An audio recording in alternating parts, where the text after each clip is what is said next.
अब देखिए, this one is the main axis, इसी से सारे ब्रांच अटैच्ड है।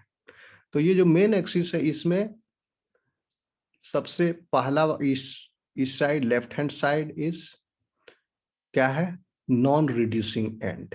नॉन रिड्यूसिंग एंड पर आपका क्या फ्री था, नॉन रिड्यूसिंग एंड पर क्या फ्री था, कार्बन नंबर 4 का हाइड्रोक्सिल ग्रुप फ्री है। और रिड्यूसिंग एंड पर क्या फ्री है, कार्बन नंबर 1 कार्बोनिल का हेमी एसिटल ग्रुप, इसीलिए रिड्यूसिंग एंड है। और ये नॉन रिड्यूसिंग एंड है। ठीक, अब इस नॉन रिड्यूसिंग एंड में अब देखिए ब्रांचेज हैं। अब in the branches also non reducing and is free at one and, and carbonyl carbon जो है via alpha 1,6 glycosidic linkage, it is attached to the main axis. Here this branch, red वाला क्या है, red वाला वो monosaccharide है जिसका carbonyl carbon जो है is attached, is branched with the main, is branched via alpha 1,6 glycosidic linkage.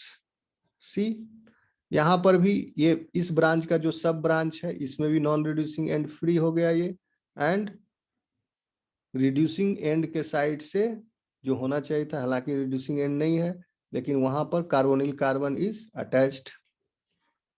अब देख रहे हो इस पूरे ग्लाइकोजन का, इस छोटे से ग्लाइकोजन के स्ट्रक्चर में आपको कितना रिड्यूसिंग एंड मिल रहा है,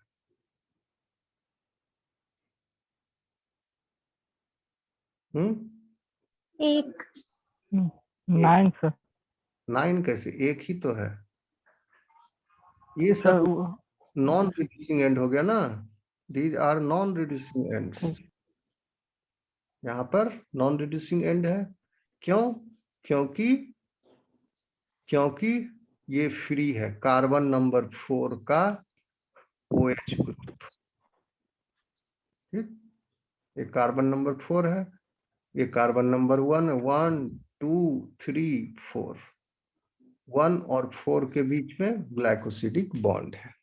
तो 4 जो है फ्री है नॉन रिड्यूसिंग साइड, तो ये देखो 1 2 ये सब ब्रांच का नॉन रिड्यूसिंग एंड फ्री है, और एक ही रिड्यूसिंग एंड फ्री है, वन, ओनली वन।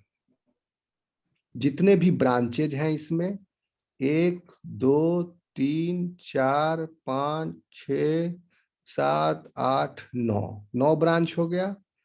तो नॉन रिड्यूसिंग एंड n+1, 9 + 1 10।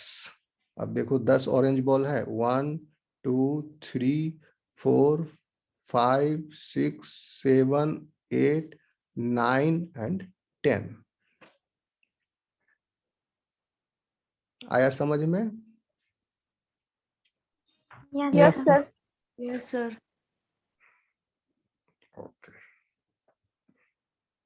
ये हो गया आपका ग्लाइकोजन का structure. So what is the physiological importance of the glycogen?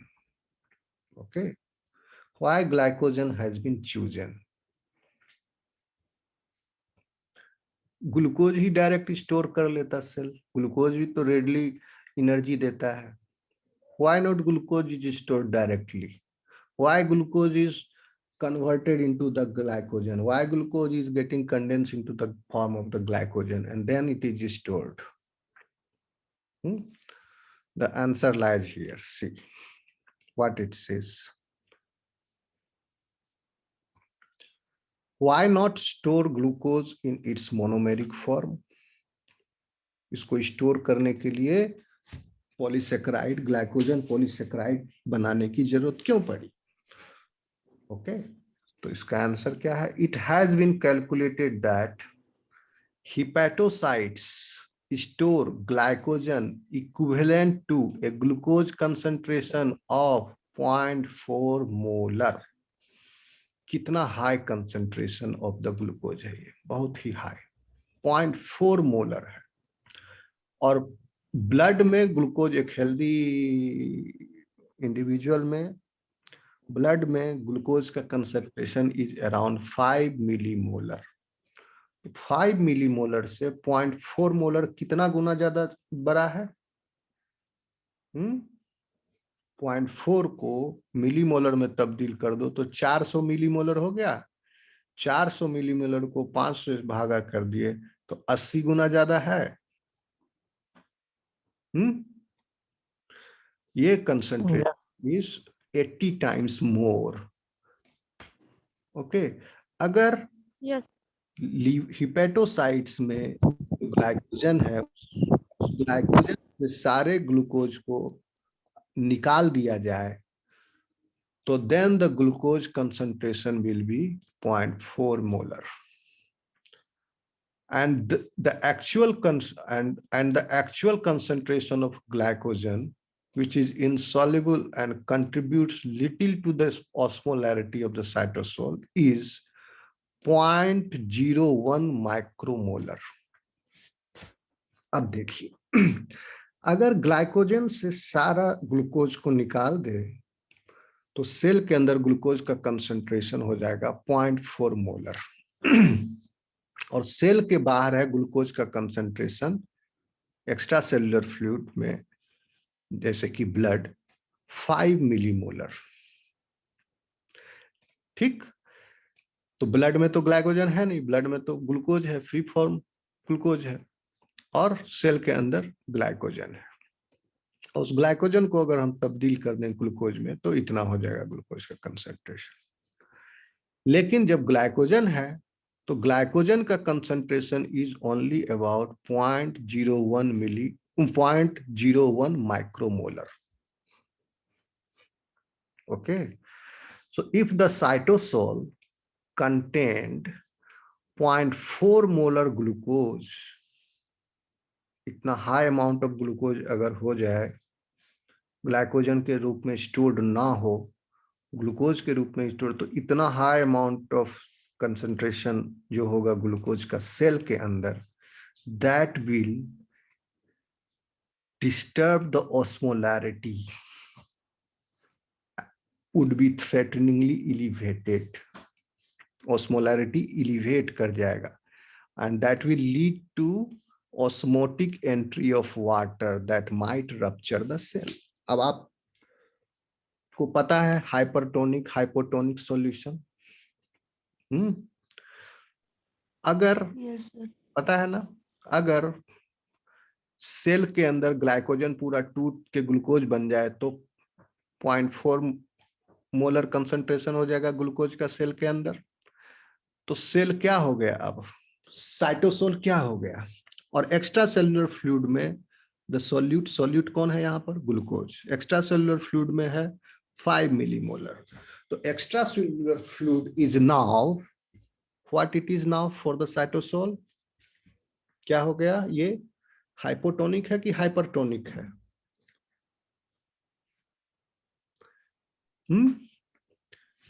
Blood जो है फिर क्या बन जाएगा, ब्लड जो है वो बन जाएगा hypotonic solution for the cell. अगर हेपेटोसाइट्स में सारे ग्लूकोज निकल गए ग्लाइकोजन से तो उस हेपेटोसाइट्स के लिए ब्लड जो है हाइपोटोनिक हो जाएगा, यानी ब्लड में सोल्यूट का कंसंट्रेशन कम है, सेल के अंदर ज्यादा है। देन हाइपोटोनिक सॉल्यूशन में अगर किसी सेल को प्लेस करते हो तो क्या होता है, सेल जो है स्वेल कर जाता है कि नहीं? ठीक, Yes, sir. ऑस्मोलैरिटी इंक्रीज कर गया, सेल Yes, sir. जाएगा, तो सेल के अंदर वाटर का एंट्री हो जाएगा to maintain the osmolarity and it will rupture the hepatocyte. That is why glycogen is synthesised. ठीक, तो ग्लाइकोजन में ग्लूकोज का अच्छे से पैकिंग हो गया without disturbing the osmolarity. Okay. Furthermore, within an intracellular glucose concentration of 0.4 molar and an external concentration of 5 millimolar, the concentration in blood of a mammal, okay, the free energy change for glucose uptake into cells against this very high concentration gradient would be prohibitively large। ठीक, तो ये भी कारण है। Cell के अंदर अगर glucose का एंट्री हो रहा है, कंटिन्यूअस स्टोर कर रहा है सेल में, तो क्या होगा, एक्स्ट्रा सेलुलर फ्लूइड से ग्लूकोज का कंसंट्रेशन सेल में बढ़ते चला जाएगा, बढ़ते चला जाएगा। और जैसे जैसे ये कंसंट्रेशन ग्रेडियंट का गैप वाइडन होगा, ठीक है, ये डिफरेंस ज्यादा होते जाएगा, ज्यादा एनर्जी लगेगा against the concentration gradient glucose को पंप इन करने के लिए इनसाइड द सेल। ठीक, तो क्या हो रहा है, ग्लूकोज जो सेल के अंदर आ रहा है पेटोसाइट्स में, that glucose is converted into the glycogen. तो अब ग्लूकोज बचा ही बहुत कम है अंदर, इसीलिए continuous entry of glucose from the outside medium to inside the cell is taking place with the simultaneous conversion of those glucose molecules by polymerizing into the glycogen। समझ में आया? Yes, sir. ठीक, तो ये हो गया आपका is all about what? Glycogen। अब देखिए, अब हम लोग बोर हो गए हो क्या आप लोग? No, sir. नहीं, No, sir. No sir. ठीक, अब हम लोग पढ़ते हैं second type of storage, fuel storage polysaccharide, which is called as not second, third type of the fuel storage homopolysaccharide. The name is dextrans। What are dextrans? Dextrans are, पहले क्या देखे हम लोग, स्टार्च, फिर ग्लाइकोजन, अब dextran. Starch कहाँ था? Plant में। ग्लाइकोजन कहाँ था? एनिमल्स में। डेक्स्ट्रान कहाँ है? बैक्टीरिया और ईस्ट में। याद रहेगा? Yes, sir. Yes, sir. ठीक,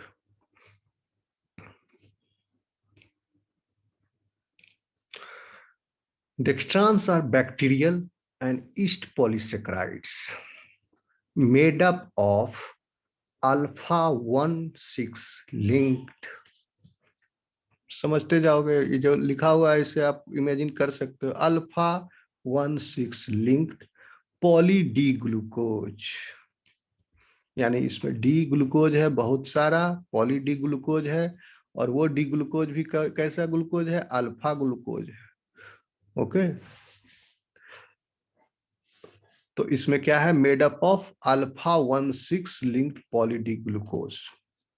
ऑल हैव अल्फा 1,3 ब्रांचेस, साथ ही साथ उसमें ब्रांचेज भी हैं alpha 1,3, and some also have alpha 1,2 and alpha 1,4 branches, but essentially dextrans are having दो तरह के बॉन्ड, एक तो कंपलसरी यही है अल्फा 1 to 6,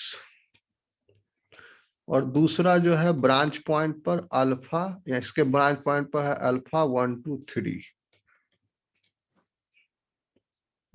और कुछ में ब्रांच पॉइंट पर अल्फा 1,2 और अल्फा 1,4 भी होते हैं। ठीक है,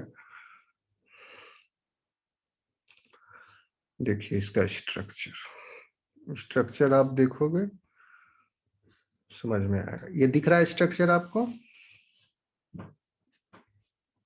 Yes, sir. दिख रहा है। दिख रहा है? ये डेक्स्ट्रान है, यस सर।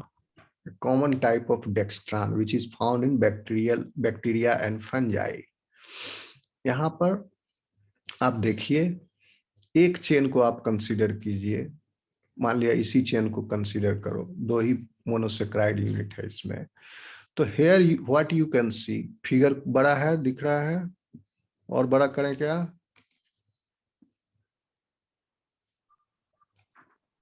अभी दिखा? Yes, sir. ठीक है। अब देखिए Yes, sir. ग्लाइकोसिडिक लिंकेज जो है वो किस तरह का है। यहाँ पर कार्बन नंबर 1 है, ठीक, और ये 1 जो 6 है क्या है, अल्फा है कि बीटा है? अल्फा फॉर्म कॉन्फ़िगरेशन है कि बीटा कॉन्फ़िगरेशन? जल्दी alpha sir, alpha. Alpha sir. ठीक है, एच ऊपर में है, ओ एच नीचे में है, तो अल्फा हो गया। अल्फा किसके बीच में बॉन्ड है? 1 अल्फा 1 6 और sir. 6 और 6, ये कार्बन 6 नंबर सर। 6 है। ठीक, अल्फा 1 2 6, ये हो गया बॉन्ड। और ब्रांच पॉइंट पर क्या है? यहाँ देखिए ब्रांच पॉइंट है, यहाँ ब्रांच है। ब्रांच पर क्या है? अल्फा 1 1 है, अल्फा फॉर्म 1, और ये glycosidic linkage with the which carbon atom? 3 2 3। 3 से लिंक है। हाँ, तो ब्रांचिंग पॉइंट पर अल्फा 1 2 3। ये हो गया डेक्स्ट्रान का स्ट्रक्चर, सिंपल है। ये दो चीज याद रखोगे आप, पूरा स्ट्रक्चर बना सकते हो। समझ गया डेक्स्ट्रान का स्ट्रक्चर? अल्फा 1 6 है कंटिन्यूअस लिंक में, चेन में, एंड ब्रांच पॉइंट पर अल्फा 1 3 है।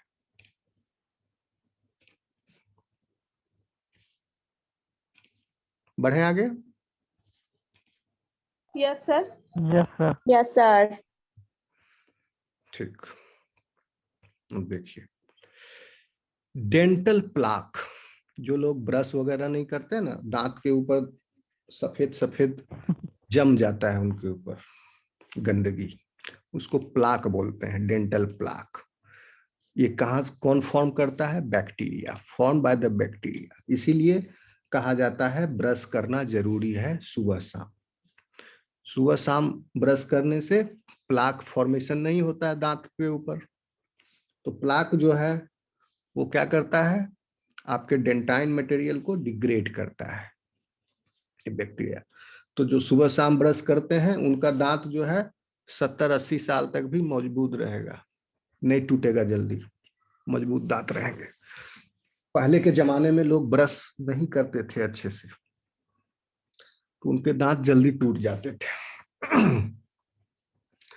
So the dental plaque formed by bacteria growing on the surface of teeth is rich in dextrans, which are adhesive and allow the bacteria to stick to teeth and to each other. तो dextran का काम क्या है?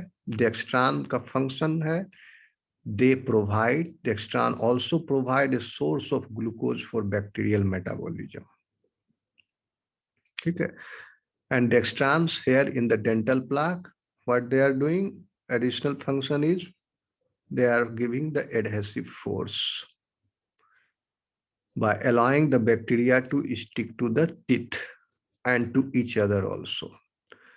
And here dextran also providing a source of glucose for bacterial metabolism. ठीक, there are many types of dextrans now available. Some dextrans that we use as commercial products also, such as synthetic dextrans are used in several commercial products. For example, Cefadex. Cefadex experiment में use करते हैं protein separation में। Cefadex, a preparation of dextran used as a gel in chromatography, electrophoresis, and other separation techniques that serve in the fractionation protein that serve in the fractionation of proteins by size exclusion chromatography. तो लिख दोगे synthetic dextran such as Cefadex is used for the fractionation of proteins by size exclusion chromatography method. And the dextrans in these products are chemically cross-linked to form insoluble materials of variable size. So ये हो गया आपका dextran. तो अब कितने तरह के होमो polysaccharides आप पढ़ चुके हो ना, कई तरह के पढ़ लिए, स्टार्च पढ़ लिए, ग्लाइकोजन पढ़ लिए, सेलुलोज देख लिए, काइटिन, सेलुलोज और काइटिन अभी बाकी है। अभी हम लोग वो वाले होमोसेक्राइड्स पढ़ रहे थे जो कि are stored form of the fuel. ठीक है। स्ट्रक्चरल होमोपोलिसैकेराइड इसके बाद देखेंगे। स्टोर्ड फॉर्म ऑफ फ्यूल में कौन हो गया? Starch number 1 in plant kingdom, glycogen in the animal kingdom and dextrans in the fungi and bacterial kingdom. ठीक, आगे बढ़े। Yes. Yes, sir. Now we will come to some of the homopolysaccharides which are serving as structural roles. What are these? Cellulose in animal kingdom, okay, and chitin in cellulose in plant kingdom and chitin in animal kingdom. Mute कर लो नेहा।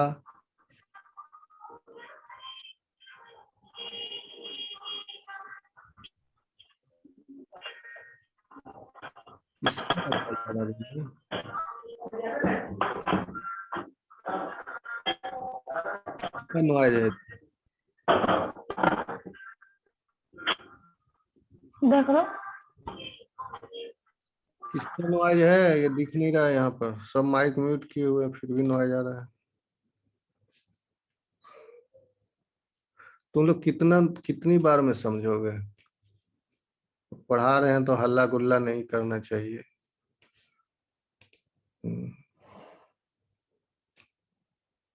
नेहा तुम बार बार mic अपना खोल देती हो, मैं बाहर कर दूंगा अब। जो लोग अपना माइक बिना मतलब का ओपन करेंगे, मैं आगे से उनको बार बार बोल रहा हूँ। इसका मतलब तुम्हारा ध्यान है ही नहीं क्लास में, मोबाइल ऑन करके छोड़ दिए हो, अपना गप सड़क का मार रहे उधर उधर। सर मैं तो प्रेजेंट ही हूँ। नेहा गोंड को बोल रहा हूँ। चलो ठीक है, माइक अपना केयरफुली हैंडल कीजिए आप लोग, तो क्लास में डिस्टरबेंस होता है।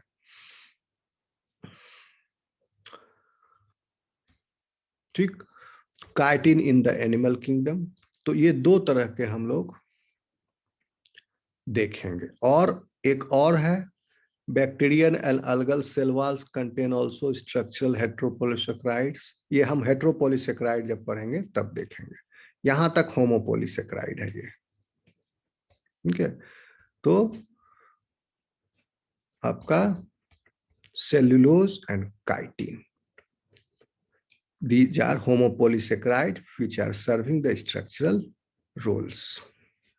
अब आते हैं सेलुलोज, बहुत इंपॉर्टेंट है सेलुलोज, हम लोग चर्चा भी कर चुके हैं, थोड़ा बहुत आप लोग जानते भी हो सेलुलोज।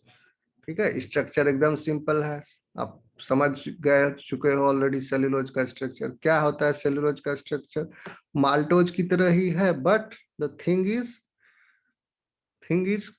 क्या है? माल्टोज तो डाइसेक्राइड था, 2 ग्लूकोज था, वहां पर क्या था? अल्फा डी ग्लूकोज था, और यहाँ पर क्या है? Beta D glucose.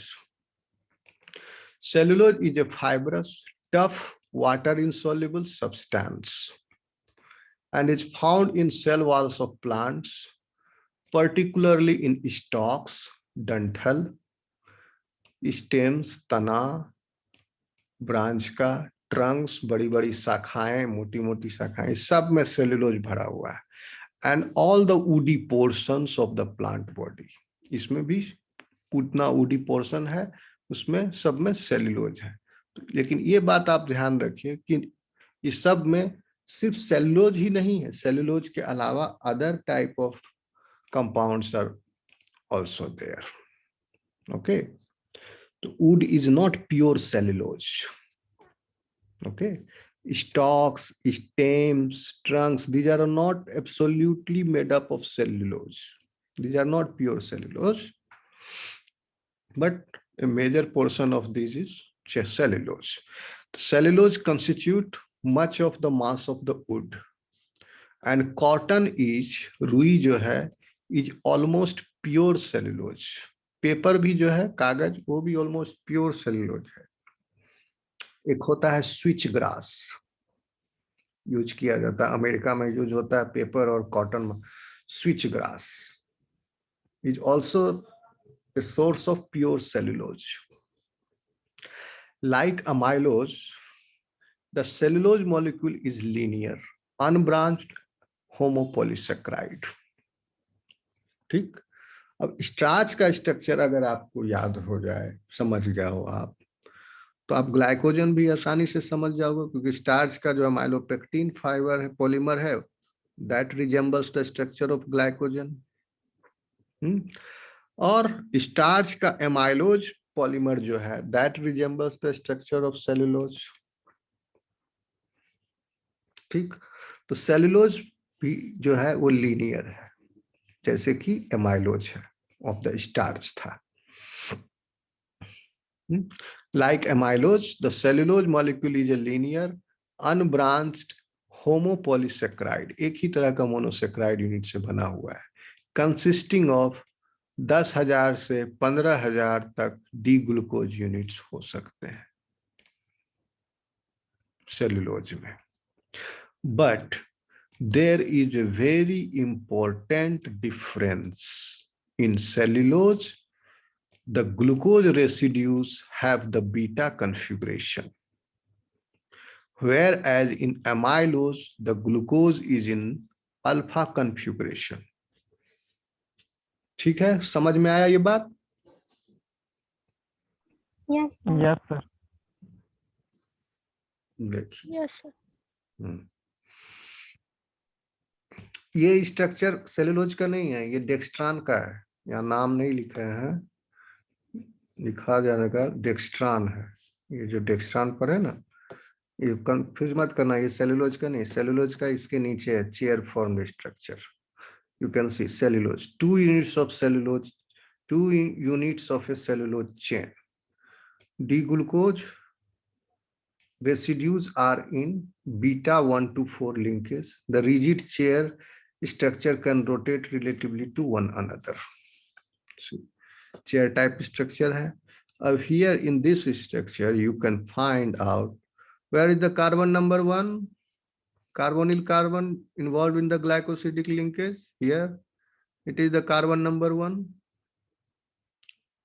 and 1 to 4 linkage, carbon number 4. These two are the glucose units, beta glucose in beta configuration. Okay. अब चेयर फॉर्म स्ट्रक्चर में थोड़ा सा और समझने के लिए आप देख लो रिंग स्ट्रक्चर में। This is the actual one. ये ब्लू लाइन जो है, that is, it is forming the hydrogen bond, and यहां देखिए सेलुलोज में रिंग स्ट्रक्चर में, you can see here, notice here, this is the beta configuration, OH group is above, CH2OH के side है, and it is forming the link with the hydroxyl group of the 4th carbon. Likewise this is repeating. ठीक, ये cellulose हो गया। Clear है structure?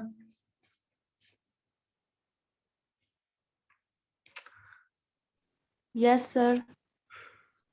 Okay.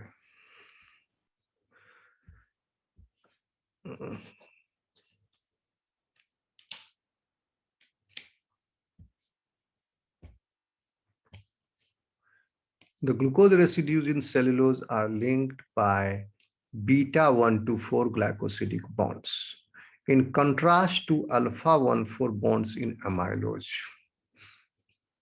Starch में alpha 1,4, इसमें beta 1,4, और in our body we have the enzyme to digest this bond, not this bond. ठीक है, इस बॉन्ड को डाइजेस्ट कर, हाइड्रोलाइज करने के लिए एंजाइम चाहिए। बीटा 1,4 को हाइड्रोलाइज करने के लिए सेलुलेज नाम का एंजाइम चाहिए, and cellulase enzyme is very rare in the living system. Actually, आप अगर थोड़ा ब्रॉड माइंड से सोचोगे तो जो कोयला आप प्राप्त करते हो आज के डेट में, निकालते हो ना, कोयले की खदान है ना बहुत सारी, hello, yes sir. Yes, yes sir. Sir. Yes sir. क्या कभी सोचे हो कि वो कोयला फॉसिल फ्यूल कहलाता है? ठीक है, कोयला और ये कोल एंड पेट्रोलियम और क्या है, ये फॉसिल फ्यूल्स है। तो ये सब कोयला सड़ क्यों नहीं गया जो ये कोयला बन गया? Yes sir. आज के डेट में अगर कोई प्लांट का टुकड़ा, कोई तना या शाखा या पत्ती जमीन पर गिरती है तो कुछ दिनों में वह सड़ जाती है। लेकिन वो जो कोयला है, जो फॉसिल फ्यूल है, वो क्यों नहीं सड़ा? डिस्पाइट ऑफ द फैक्ट कि मिट्टी में दबा रहा इतने सालों तक, फिर भी नहीं सड़ा और वो कोयला बन गया। इसका कारण है कि ये कोयला जब इसके थोड़ा सा हिस्ट्री में जाए, थोड़ा सा आउट ऑफ द बॉक्स बता देता हूँ, समझ लो कि आपका मीसोजोइक एरा के पहले था Carboniferous period. In the Carboniferous period और टेरेस्ट्रियल लाइफ स्टार्ट हुआ था साइलूरियन पीरियड में, जब पहला इंसेक्ट और terrestrial plants started to develop in the Silurian period. वो भी साइलूरियन पीरियड कार्बोनिफेरस पीरियड के पहले था। तब तक कार्बोनिफेरस पीरियड के अंत होने तक, समझ गए? उसके बाद मिसोजोइक एरा स्टार्ट होगा, Triassic period, Jurassic period and Cretaceous period आएगा उसके बाद। और क्रिटेशियस पीरियड के एंड में मास डिवास्टेशन हुआ था, कैटास्ट्रोफी आया था, प्रलय आया था, जिसमें डायनासोर विलुप्त हो गए। तो वो क्रिटेशियस के लास्ट में आया था। क्रिटेशियस के पहले था जुरासिक पीरियड, जुरासिक के पहले ट्रायसिक, ट्रायसिक के पहले था आपका कार्बोनिफेरस पीरियड। तो कार्बोनिफेरस पीरियड तक आते आते लैंड प्लांट्स जो हैं, उसके पहले ही साइलूरियन पीरियड में स्टार्ट हो गया था। लैंड प्लांट्स जो हैं पूरे धरती पर प्लांट ही प्लांट हो गए। और इन प्लांट तो हो गए लेकिन इंसेक्ट्स नहीं थे या बहुत ही कम थे, एंड टर्माइट्स नहीं थे। और साथ ही साथ वो माइक्रो ऑर्गेनिज्म, चूंकि यूनिसेलुलर ऑर्गेनिज्म है, आप सोचोगे कि bacteria, some bacteria produces cellulose enzyme, तो आप ऐसे सोचोगे कि ये बैक्टीरिया जो है इवोल्यूशन में बहुत पहले आ गया होगा। नहीं, ऐसा नहीं है।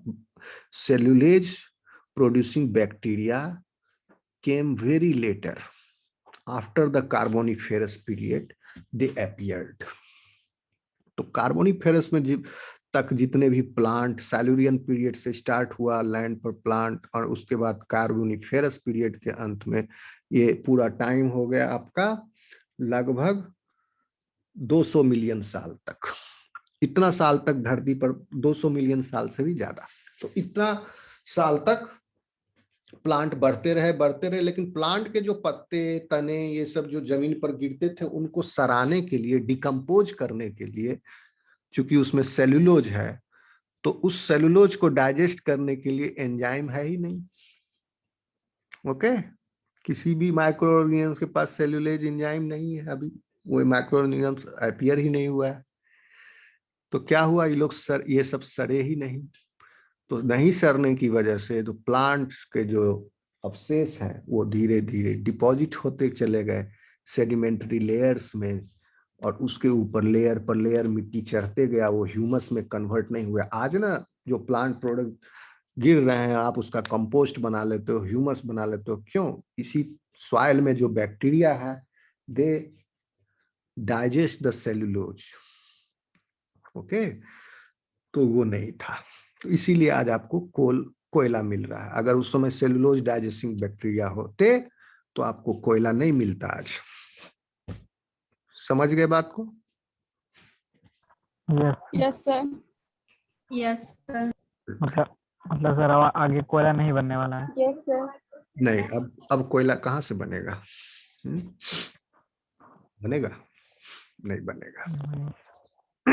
इसलिए जो कोयला आप जला रहे हो, कार्बन फिक्सेशन किया था प्लांट, और देखो इसी की वजह से इसके पहले एक डिवास्टेशन भी आया था। एक टाइम ऐसा आ गया कि कार्बन फिक्स होते जा रहा है, होते जा रहा है। ओके, और उसके पेड़ पौधे के तना पत्ती सब जमीन पर गिर रहे हैं, सड़ नहीं रहे हैं, उस पर बनते जा रहा है, यानी कार्बन डाइऑक्साइड एटमॉस्फेयर से फिक्स होते जा रहा है, वुड में कन्वर्ट होते जा रहा है, बहुत सारे वुड बन गए। तो इस तरह क्या हुआ, एटमॉस्फेयर में कार्बन CO2 की मात्रा बहुत घट गई after Carboniferous period. So again, at the start of the Mesozoic era, at the end of the Carboniferous, there came a devastating apocalypse. एक प्रलय फिर वहां पर आया था। क्या हुआ कि एटमॉस्फेयर जो है बहुत ज्यादा ऑक्सीडाइज्ड हो गया, ऑक्सीजन ही ऑक्सीजन हो गया एटमॉस्फेयर में। तो कार्बन डाइऑक्साइड की मात्रा घट गई, सब कार्बन डाइऑक्साइड पेड़ पौधे ने सोख लिए और जमीन पर सड़ नहीं रहा है वो। तो क्या हुआ, उसके बाद ग्रीन हाउस इफेक्ट कम हो गया and global glaciation period started, ice age start हो गया, पूरा फिर धरती जो है बर्फ से ढक गई, इक्वेटर तक बर्फ आ गया। ठीक है, अभी बर्फ कहाँ है, पोलर रीजन में है, इक्वेटर पर नहीं है, कर्क रेखा पर भी नहीं है, मकर रेखा पर भी नहीं है, कहाँ है, पोलर रीजन में है धरती के। ग्लोबल वार्मिंग इतना हो गया। उस समय क्या हो गया था condition at the end of the Carboniferous period, विषुवत रेखा पर भी बर्फ जम गई थी।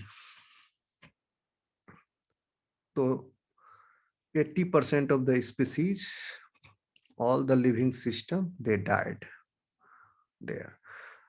ठीक है, और ये आया था, ये चौथा प्रलय था जो अभी हम बता रहे हैं। इसके बाद जो प्रलय आया वो आया था 65 मिलियन ईयर्स एगो, जिसमें डायनासोर विलुप्त हुए।